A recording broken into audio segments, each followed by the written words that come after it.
किसी भी इंसान को दिमाग की जो बीमारी है वो क्यों होती है?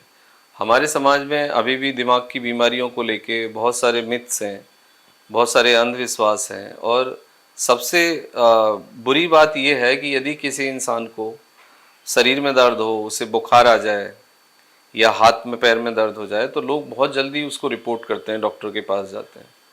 लेकिन यदि कोई इंसान अच्छे से नींद नहीं ले पा रहा है, यदि कोई इंसान अच्छे से अपने डे टू डे लाइफ है उसको नहीं ठीक से कर पा रहा है, उसकी मेमोरी में प्रॉब्लम है, उसको सुनने में समझने में प्रॉब्लम है, यदि उसे रेस्पॉन्स करने में प्रॉब्लम है, यदि वो डिफरेंट कंडीशंस में इमोशनली बहुत ज़्यादा वीक हो जाता है, तो उन चीज़ों को हम बहुत ज़्यादा अहमियत नहीं देते। मतलब ये कह के हम उसको मतलब खारिज कर देते हैं कि इंसान ज़्यादा सोच रहा है या ज़्यादा दिमाग लगा रहा है। बहुत सारे लोग आपको ये सलाह दे देंगे कि भाई दौड़ भाग करो, सुबह दौड़ लगाओ या अपने को बिजी रखो या सोचो मत।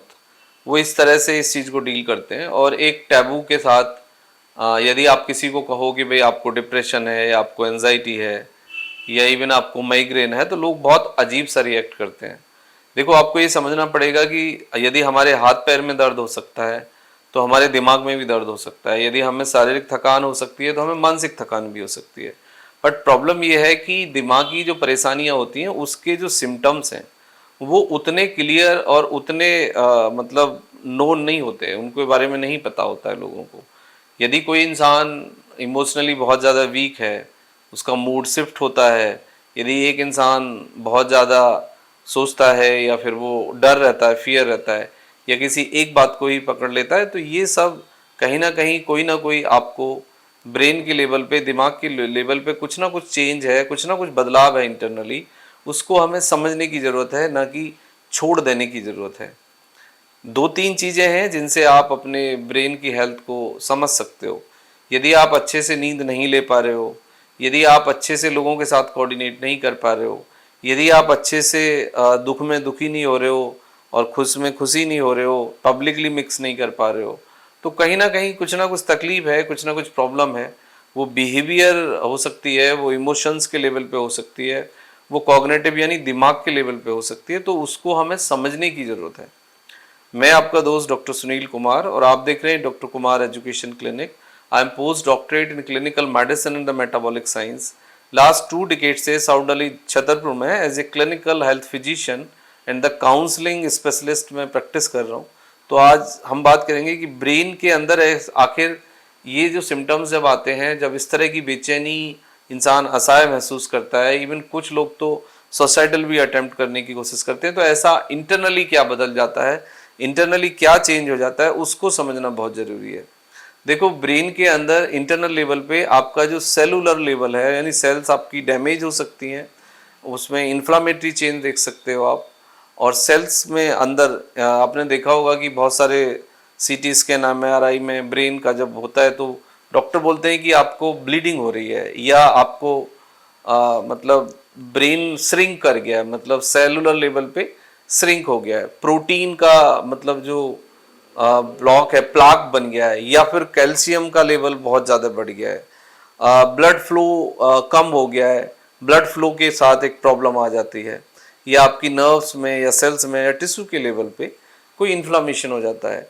न्यूरोट्रांसमीटर्स मतलब न्यूरल इम्बेलेंस हो गया है। इसका मतलब है कि सेरोटोनिन है, जैसे डोपामाइन है, या फिर आपके और जो स्ट्रेस से प्रभावित हार्मोन्स हैं या न्यूरोकेमिकल्स हैं, न्यूरोट्रांसमीटर्स हैं, उसके सिक्रीशन में बदलाव आ जाता है।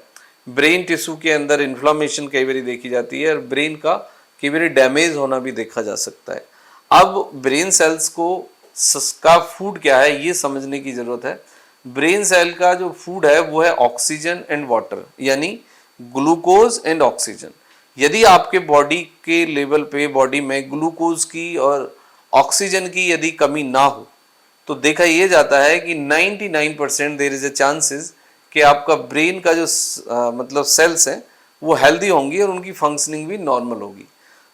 दूसरा नंबर है, यदि आप अच्छी नींद लेते हैं, यानी अच्छी नींद जो है वो 90% गारंटी है आपकी गुड मेंटल हेल्थ की।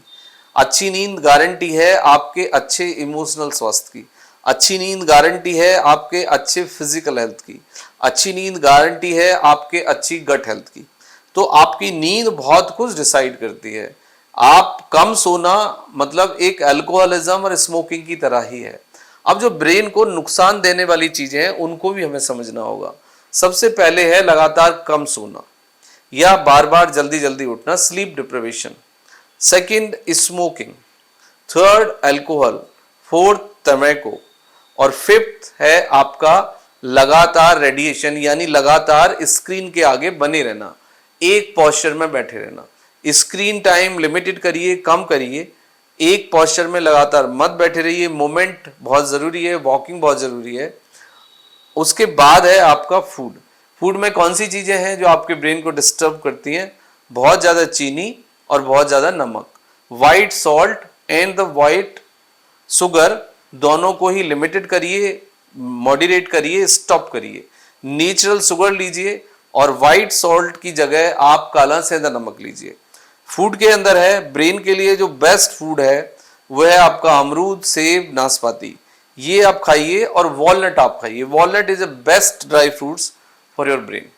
एक्सरसाइज में जो डीप ब्रीदिंग है और जो मेडिटेशन है is a best exercise for your brain health. इसके बाद है कि यदि आपको कोई सिम्टम्स है, एंजाइटी है, डिप्रेशन है, मूड डिसऑर्डर है या सीजोफ्रेनिया है। सीजोफ्रेनिया मतलब वो बीमारी जिसमें आप बॉडी में ज्यादा एनर्जी महसूस करते हैं, जिसमें आपका ड्यूअल पर्सनैलिटी डिसऑर्डर भी इसे कहते हैं। मतलब एक इंसान में ही एक दूसरा इंसान आपको दिखेगा, दूसरे इंसान की तरह बातें करना और बहुत ज्यादा एनर्जी, यानी एक इंसान के अंदर 4 से 6 लोगों की ताकत आ जाती है।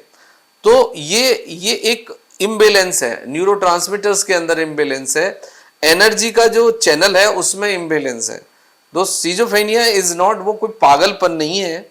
सीजोफ्रेनिया में एक ट्रीटमेंट की जरूरत है। जैसे ओसीडी है, एंजाइटी है, डिप्रेशन है और मूड डिसऑर्डर है, इसी तरह से आपका सीजोफ्रेनिया है। सीजोफ्रेनिया कंप्लीटली ठीक हो जाता है। इसमें 1 साल से 3 साल के तक इलाज की आवश्यकता पड़ती है। तो सीजोफ्रेनिया को कोई पागलपन वाली बीमारी मत मानिए, वो ब्रेन हेल्थ में ही आता है। और ब्रेन की जो फंक्शनिंग है, जो न्यूरोट्रांसमीटर्स हैं, उसमें कुछ इम्बेलेंस होने के कारण ही ये डेवलप होता है। तो इसको समझने की जरूरत है, सिम्टम्स को समझने की जरूरत है।